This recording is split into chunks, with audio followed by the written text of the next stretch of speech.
Hey, I'm Tariq Melrose. Today's hearing could be described as a masterclass in how to dodge questions and still sound patriotic. Lots of talk about values, very little talk about facts. But here, we value something else: honesty. Even when it's inconvenient, especially then. Subscribe and stay close. We're peeling back the performance and getting to what actually matters. If you thought this takedown was satisfying, you haven't seen the last of it. Subscribe to Tariq Melrose Vlogs, where we speak truth to power, dismantle MAGA fiction, and amplify the voices that actually know how to govern. Smash that bell, like the video, and drop your thoughts in the comments below. Who do you think should be running the Pentagon? This was your daily dose of truth. Until next time, stay loud, stay bold, and never let the liars win. Secretary Hegseth, Chairman Kane, thank you both for being here today. Mr. Secretary, your testimony over the last several days before Congress, I've heard you speak about all of your supposed accomplishments from your time at the Pentagon. I have to say, your training at Fox News has let you spend months of dangerous dysfunction and incompetence into catchy phrases like restoring the warrior ethos and increasing lethality. But the truth is, it's really been chaos at the Pentagon under your leadership. You've clearly shown you're unable to manage the Department of Defense, but what I'm most concerned about are three specific areas: your operational incompetence, your managerial incompetence, and your budgetary incompetence. So let's start with operational. According to news reports, in your first week on the job, you got confused in a National Security Council meeting and thought President Trump wanted you to stop all aid to Ukraine. In a well-functioning administration, you would have asked for clarification before making that seismic policy shift, but instead you ordered vital military aid heading to the front lines turned around, costing the U.S. millions of dollars and depriving Ukrainian soldiers of equipment they needed to fight Russia. So, Mr. Secretary, can you explain how exactly you misunderstood such a monumental presidential order? One of many fake news headlines we've dealt with. So President Trump told you to halt military aid to Ukraine on January 30th? As is often the case, highly ideological and very ill-informed reporters love to speculate about things they know nothing about in order to spear President Trump and myself. So it sounds like actually the reporting is correct, because I will say, if it wasn't a mistake, why did aid restart only a few days later? Again, we would take complete issue with what would some call reporting and others call a hatchet job. So why did aid start just a couple days later? I'm saying the reporting is inaccurate, ma'am. I don't think that's correct. So let's move on to your managerial incompetence. I think we can see why you misunderstood the president, because you're obviously misunderstanding my questions. Less than a month into the job, you fired the chairman of the Joint Chiefs, C.Q. Brown, and the chief of naval operations, Lisa Franchetti, without cause. And to this day, you still have not provided an adequate explanation for removing them. As far as I can tell, you fired C.Q. Brown because he was black and Lisa Franchetti because she is a woman. So nearly 4 months later, we still don't have a new nominee for Chief of Naval Operations. News reports, and you can contest it, but I'd love to hear your answer, say that you haven't nominated someone because qualified admirals keep turning the position down.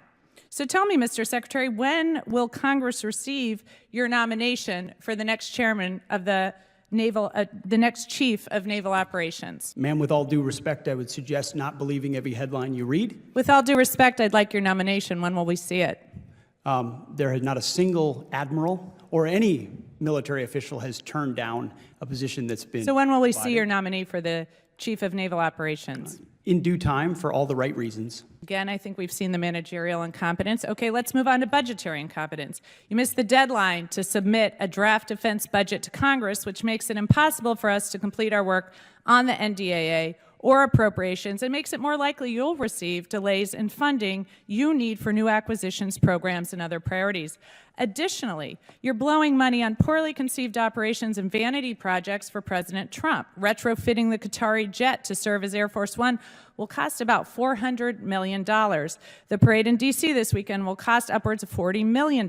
Your bombing campaign in Yemen cost about $1 billion, and a week later they were having missile strikes in Israel. Your operations in L.A. will cost tens of millions of dollars, and you claim to be cutting costs at the Pentagon, but all I see are wasted dollars better spent addressing our most pressing threats like China. So, Mr. Secretary, what priorities have you cut funding for to pay for these projects?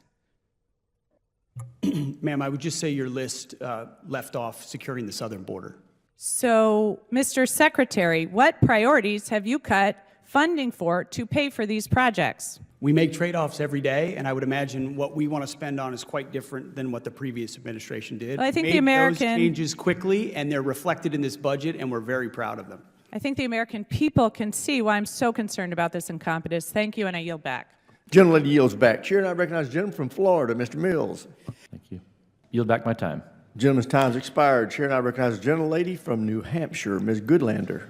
Thank you, Mr. Chairman. Thank you to our witnesses for being here today. We have one really important thing in common. We all swore an oath to this great document, the United States Constitution. We swore that oath when we joined the military, and we swore that oath when we began the jobs that we're holding now. And I want to begin at the beginning of this document and at the beginning of your testimony, Mr. Hegseth. In the first your testimony, you said you're here today to testify about the fiscal year 2026 budget for the Department of Defense. You're required under law to submit this budget to the Congress because we've got the power of the purse after all, by no later than the first Monday in February. Here we are in the second Thursday in June. We don't have your budget, as the chairman, the ranking member, and many of my colleagues on this committee have pointed out. You have testified that you want to be accountable for every dollar, every taxpayer dollar, and where it goes. We can't do our job without your budget. When can we expect your budget, Mr. Hegseth? Well, as I also acknowledged in my opening remarks, in the first year of an administration, it does take more Mr. time, Hegseth, please especially while reclaiming you're my time. addressing the priorities of the previous administration. When can we expect your budget? You have details of it already, and you will have it very soon. Can we expect the budget before the end of the month?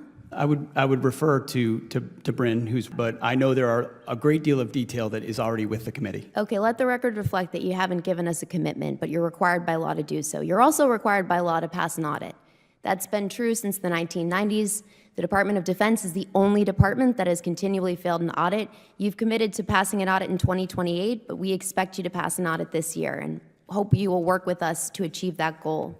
Mr. Chairman, I want to thank you for your testimony and what you've said about threats that we face as the United States, threats from China, Russia, and Iran, and I want to ask briefly questions about each. Mr. Chairman, you've said that the Chinese Communist Party is advancing an unprecedented military modernization effort with cutting-edge technologies, including artificial intelligence. Do you agree that the United States military must have more powerful AI capabilities than China? Well, ma'am, first, thank you also for your service in the Navy. I think LLMs and AI really underpinning all of our command and control capabilities is now and will be in the future a key and essential tool for decision making. Thank you. I agree that American AI dominance is extremely important. Yes, Mr. Hegseth, should American AI dominance be up for negotiation with China in any trade talks that are underway? As the chairman said, we're very focused on AI dominance. It's central to maintaining our cutting edge, and we're doing that. Good. Well, I hope, will you commit to telling the president not to sacrifice American AI dominance in any of his negotiations with the Chinese? The president is not surrendering any of our dominance to the Chinese. Good. I'll take that as a yes, that you'll be advocating for that. Thank you very much. I hope you'll also, you've both spoken to the competition in the defense industrial base. I agree with that deeply. I'd point out that 40% of small businesses have left our defense industrial base supply chain in the past decade, and trade wars that have caused unprecedented uncertainty are going to drive more small businesses out of business. And that's something I hope we can work together to try to prevent, because it's very real in my home state of New Hampshire. Mr. Hegseth, did you order a pause in offensive cyber operations against Russia? That, I know the story you're referring to, and it's false. We said it then, and I'll say it now. So it is your testimony that you never ordered a pause in offensive cyber operations against Russia? We did not. Okay, let the record reflect that, and we'll be following up on that. I'm going to skip Iran because there's been a lot said in this hearing that has given me grave concern. One of the things that's been said in this hearing, Mr. Hegseth, was I want to give you the opportunity to correct the record and make clear that you will abide by, that you will obey a ruling of the United States Supreme Court? I don't believe we have any cases pending before the Supreme Court right now. I want to ask you, if will you abide by a ruling of the United States Supreme Court if it is issued and you're asked to do so? What I've said, and I'll repeat, is that district courts should not set the foreign policy of the United States of America. Mr. Hegseth, this is a fundamental principle of the United States Constitution. Gentlelady's The time's expired. Chair now recognizes the gentleman from Kansas, Mr. Schmidt. Thank you, Mr. Chairman, and Mr. Secretary General, thank you for being here and for your extensive commitment of time today. We're grateful for it, and it's the way the system is supposed to work. I want to ask Mr. Secretary on the service member and family health care side. In your opening statement, we haven't talked much about it today, but you brought up quality of life improvements made in partnership with Congress over the prior years and going forward, and your commitment to them. And I jotted down what you said, which is that quality of care given by defense healthcare system is an important priority for you.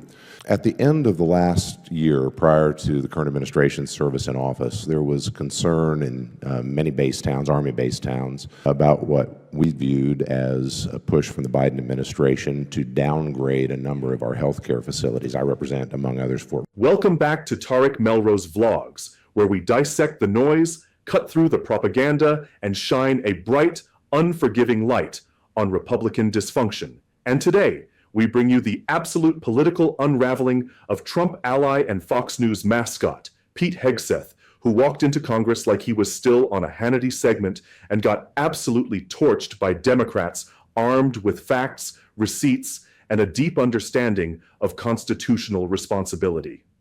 This was more than a bad day. It was a clinic on accountability, and Pete was the unwilling case study. Let's break it down. Hegseth, who was appointed Secretary of Defense in this dystopian MAGA fantasy, showed up to Congress expecting a photo op.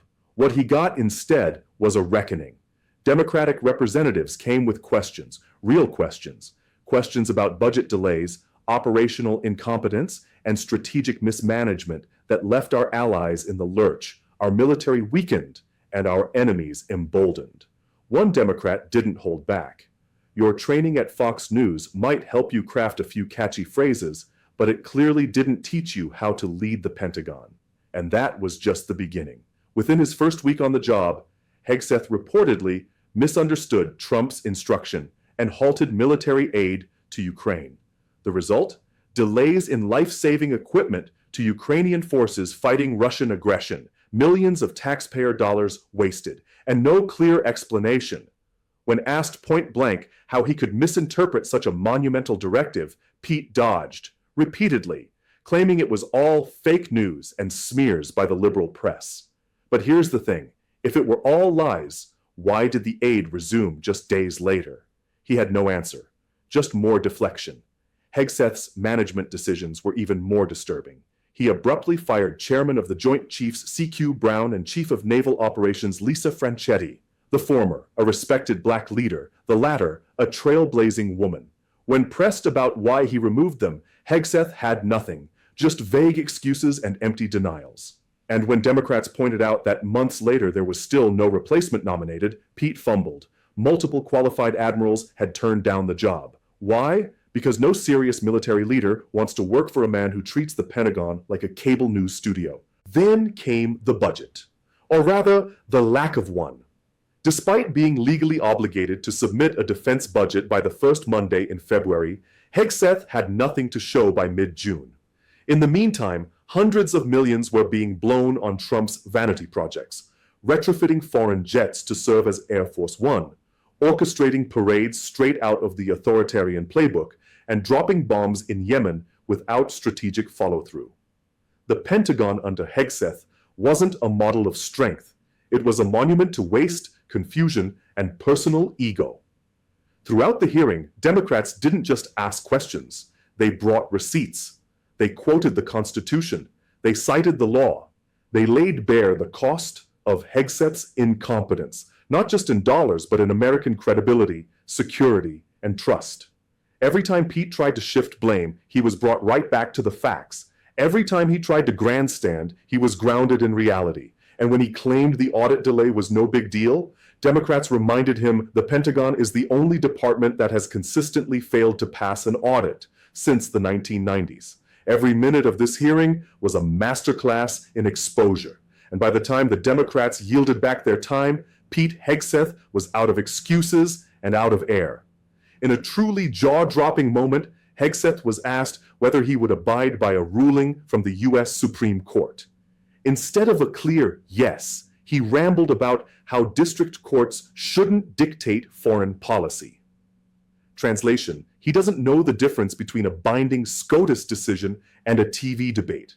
This isn't just incompetence, it's dangerous ignorance. And it's exactly what happens when you elevate a pundit to a position of power without vetting their understanding of law, policy, or democratic norms. Republicans have spent years turning government hearings into theater. But on this day, the script flipped. Democrats held the floor. They asked the hard questions. They put truth over spectacle. And Pete Hegseth? He got exposed for what he is, a Fox News puppet in over his head. We're living in a moment where real leadership matters, where words like warfighter and patriotism mean more than sound bites. And if this hearing proved anything, it's that America deserves better than Pete Hegseth. Pete Hegseth came to defend Trump's Pentagon chaos and left exposed as clueless, careless, and completely unqualified. Watch the full clip to see how Democrats held him accountable and dismantled his Fox News fantasy, right here on Tariq Melrose Vlogs.